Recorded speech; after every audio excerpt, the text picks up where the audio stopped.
Ansiedade, medo e estresse praticamente são a mesma coisa. Só assim nós vamos ter menos ansiedade, vamos ter menos medo e vamos viver num mundo um pouquinho melhor. No sentido da minha vida, se você responder só coisas práticas, tem alguma coisa errada.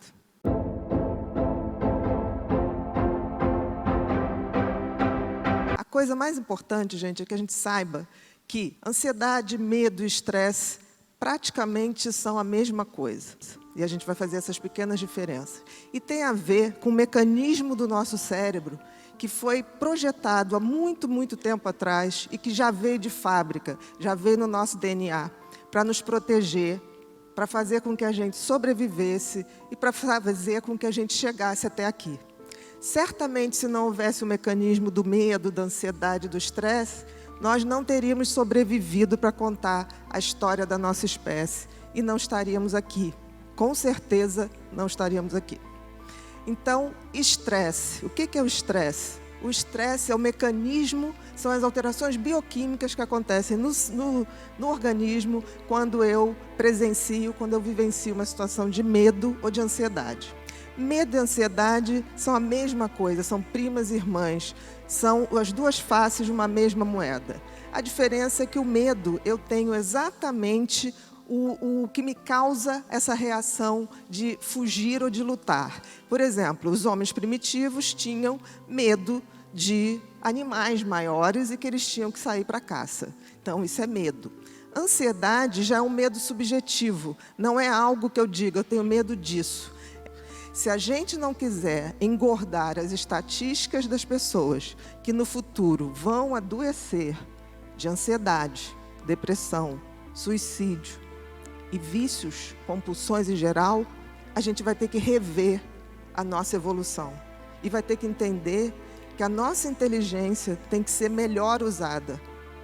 E usada para que a gente possa, de fato, evoluir. Qual era o sentido da vida para um homem primitivo? Sobreviver. Qual é o sentido da vida do homem moderno? Ele tem toda a inteligência a seu favor. O grande problema é que a gente não sabe qual é o sentido da vida, nem o propósito da vida. O sentido da vida, seja quem for, para qualquer um de nós, é usar nossos talentos, nosso dom, e fazer isso para sermos pessoas melhores para nós, e para os outros também. E o propósito é compartilhar isso com o máximo de pessoas. Então, o propósito da nossa vida é dar sentido a ela. E nós não temos feito isso. Nós estamos vivendo exatamente como viviam nossos ancestrais. Tendo medo de tudo, querendo controlar tudo. Nós ganhamos inteligências, mas queremos controlar o mundo. Não vamos controlar o mundo.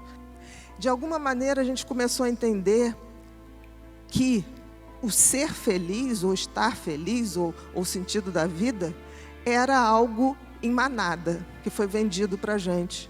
Né? A gente tem muito medo, hoje, subjetivo, de não ser bem-sucedido, de não tirar a nota que acham que a gente merece, de não ter condições de comprar as coisas que dão status. Mas a gente esqueceu que esse não é o sentido da vida. Até porque, gente, qual é o sentido da vida, racionalmente falando? A gente nasce carequinha, sem dente e sem saber nada. Aí a gente leva anos aprendendo, crescendo o cabelo, trocando os dentinhos. E aí um belo dia, a gente começa a envelhecer e perder isso tudo, inclusive os cabelos vermelhos, né? A gente vai deixando os cabelos brancos, a gente vai perdendo dente, a gente vai perdendo também o nosso conhecimento acumulado. Qual o sentido lógico disso? Nenhum.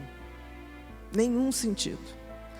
E isso significa que, de forma totalmente burra, a gente continua acionando os mecanismos de medo e ansiedade como éramos quando éramos homens primitivos. O que nós temos que fazer se a gente não quiser adoecer de ansiedade? Existem outros circuitos, muitos outros circuitos dentro do cérebro. E os circuitos que vão fazer a gente cumprir o nosso sentido da vida, dar sentido à vida, de sermos melhor para nós e para os outros, ele começa quando a gente começa a usar outros circuitos do cérebro que estão muito pouco utilizados, que são os circuitos da empatia, o circuito da gentileza e o circuito da compaixão. As pessoas falam muito disso, mas não praticam. Eu vejo muita gente ter empatia, mas empatia por empatia, gente, é nada. Empatia significa que eu me sensibilizo com o sofrimento do outro, ok? Mas o que eu faço para mudar o sofrimento do outro? Se eu não tiver compaixão, eu não faço nada. A compaixão é que me faz agir para diminuir o sofrimento do outro. A gentileza é um circuito que a gente pratica e que a gente vai abrindo novos circuitos no cérebro. Quem de nós se programa aqui para fazer coisas desse tipo? Aí depois fala assim, eu ando tão estressado. Não tem jeito, um circuito antigo, como era o circuito do medo, da ansiedade, ele só vai ser desativado ou mais ou menos equilibrado se a gente acionar outros circuitos. E os circuitos que nós temos que acionar são os circuitos da solidariedade, o circuito da gentileza, da generosidade. Só assim nós vamos ter menos ansiedade, vamos ter menos medo e vamos viver num mundo um pouquinho melhor. Não é uma utopia o que eu estou falando, é simplesmente um conhecimento em cima daquilo que o cérebro mostra para a gente. Nós ganhamos um cérebro novo, mas utilizamos ele como se ele ainda fosse velho. A culpa é nossa. Por quê? Porque a gente não usa o conhecimento para mudar as coisas.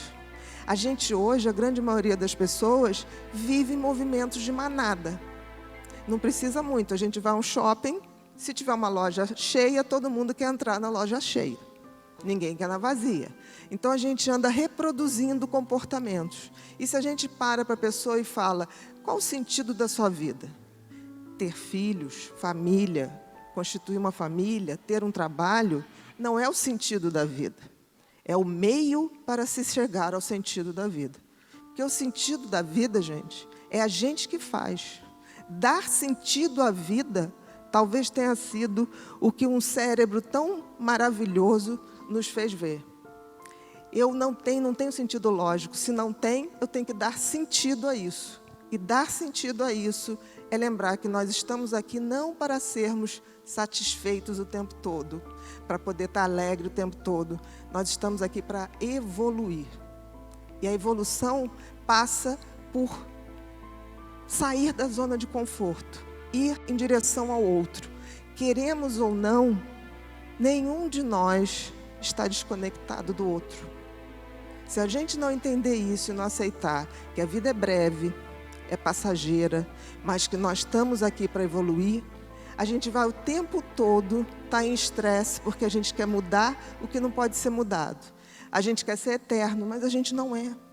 Justamente não podemos ser eternos, porque senão não cumpriríamos nossas tarefas. E outra coisa, se a gente não conseguir entender o sentido da vida e o propósito da vida, que é distribuir isso, abrir essa generosidade através dos nossos talentos para todos que estiverem ao nosso redor e o máximo de pessoas que a gente tiver, nós também não conseguimos a tal da evolução espiritual. O que é evolução espiritual? Eu não estou falando absolutamente de religião. Eu estou falando de espiritualidade. E espiritualidade tem a ver com sermos melhores e entendermos que nós passaremos, mas a humanidade continua. E a gente tem que ter o compromisso de passar o bastão para as pessoas que virão.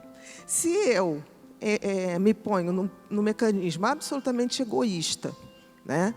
Uso todo o meu circuito de sobrevivência para competir, para querer o mal do outro, para não ter a gentileza, eu seguro o conhecimento, eu estou adoecendo, sem perceber. E isso não é o meu só, o meu ponto de vista. As pessoas estão adoecendo exatamente por isso. Vamos ter muitos mais quadros de ansiedade? Vamos, porque as pessoas ainda não entenderam que estamos de passagem. E a evolução espiritual, no fundo, seria a nossa conexão com tudo que há de melhor no universo. Uns chamam de Deus, outros chamam de Alá, outros chamam dos orixás, não tem a menor importância. A importância é que a gente possa se conectar com essas energias para que a gente se reabasteça e possa dividir isso entre todos nós. Existirá adoecimento? Sim, mas muito menos, porque a gente vai praticar o desapego. O desapego de não sermos eternos, de não termos a pretensão de mudar as pessoas. As pessoas mudam quando elas querem. E eu não conheci nunca algo mais revolucionário do que o conhecimento. A gente não deve aceitar aquilo que dizem para a gente. A gente deve estudar para que a gente possa, de fato, dizer: eu estou agindo assim porque isso me faz bem. Por exemplo, se você praticar uma gentileza, você vai se sentir bem. Aí você vai falar assim: não me senti tão bem no início. Faça a segunda, faça a terceira. Porque o mecanismo da competitividade, do medo, ele está acionado há muito tempo.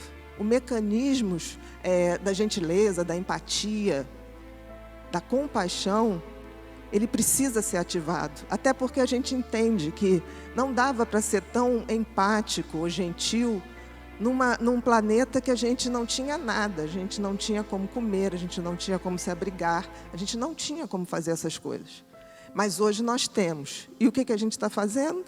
A gente se comporta como crianças que querem seus brinquedos sozinhos para a gente. Enquanto qualquer um no mundo estiver mal, nós também estaremos.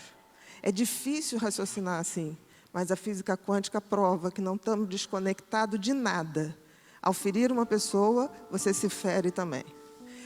Ao fazer mal para uma pessoa, pode ter certeza que você estará fazendo mal para você também. Se a gente não entender que essa base do adoecimento está na nossa mão, está no nosso conhecimento, a gente vai evoluir para adoecer. Eu nunca vi uma pessoa que esteja ciente do sentido da vida real, do propósito da vida real, e que acredite na transcendência da vida, energeticamente falando, que pare para adoecer. É difícil. Mas a grande dificuldade é que a gente tenha essa noção. Então, assim, eu peço a vocês que, se não levarem nada daqui hoje, que levem, tipo assim, que se respondam: qual o sentido da minha vida? Se você responder só coisas práticas, tem alguma coisa errada. O seu filho, a sua família, isso tudo é o meio, mas não é o fim do sentido da vida. O sentido da vida é muito maior. E aí, se a gente pensar bem, tem um toque divino na evolução espiritual?